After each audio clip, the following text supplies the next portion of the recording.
కూటమి ప్రభుత్వం వచ్చాక కాపుల పరిస్థితి ఎలా ఉందంటారు? మేము కాపు నేస్తం గతంలో జగన్మోహన్ రెడ్డి కాపు నేస్తం ఇచ్చారు. ఇప్పుడు కాపులకి ఏమైనా ఉపయోగం జరుగుతుందంటారా? జగన్ గారి గవర్నమెంట్లో కాపు నేస్తం ఓవరాల్గా అసలు ఎవరితో కూడా నాయకులతో కూడా పని లేకుండా అప్పట్లో కాపు నేస్తం కానీ ఏ పథకమైనా సరే ఎవరు పలానా నాయకుడు చెబితేనే పథకం వేస్తామనేది లేకుండా అన్నీ చేశారు. అదే ఈ గవర్నమెంట్లో మ్యాక్సిమం ఒకవేళ ఏదన్నా పథకం పెట్టినా ఒకవేళ చేస్తున్నా సరే వాళ్ళు నాయకులై చెప్పుంటేనే పథకాలు వర్తిస్తాయి.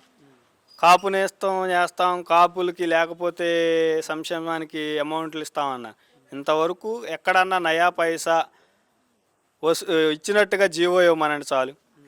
ఒక్క జీవోని వాళ్ళని చూపించమనండి, వాళ్ళు చూపించలేరు. ఎందుకంటే చేయలేరు కాబట్టి. వాళ్ళు ఏంటంటే వాళ్ళ కాళ్ళు రాజధాని పేరు పెట్టుకొని వాళ్ళు డబ్బులు సంపాదించుకొని వాళ్ళ అయ్యా కొడుకులు వాళ్ళు సంపాదించుకోవడం తప్ప ప్రజలకు ఉపయోగపడే పని ఏ ఒక్క పని కూడా వాళ్ళు చేయలేరు.